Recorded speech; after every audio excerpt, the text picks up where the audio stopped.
I am the Tofu Golem. Please enjoy the video. You start by ensuring power and proximity. Charge the AirPods and case to at least 20% and keep the case lid open. Next, enable Bluetooth on your phone or computer and stay within 1 to 3 meters. Once done, look in the Bluetooth menu and attempt a direct connection. Make sure to choose the AirPods entry, not a similarly named device. If the name isn't visible, close the lid for 5 seconds and reopen to force advertising mode. Then try pairing again.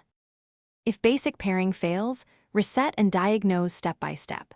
Put AirPods in the case and hold the rear button for about 15 seconds until amber then white. This clears nastier pairing glitches. Make sure your phone or laptop and AirPods firmware are up to date because mismatched versions can block connections. Once updated, try pairing with a second device to see whether the problem follows the AirPods or the original device. Also scan for interference. Wi-Fi routers, microwave ovens, and crowded Bluetooth environments can finish by repairing from a clean state. Forget the AirPods in your device Bluetooth settings, reset the AirPods, then pair again.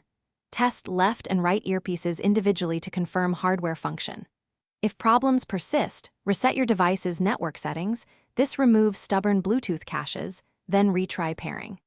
One key troubleshooting tip: always test the AirPods with a different phone or computer. If they work elsewhere, the issue is the original device, not the AirPods, which narrows your next steps to device-specific fixes or service. Thanks for watching. Consider subscribing if we helped you today.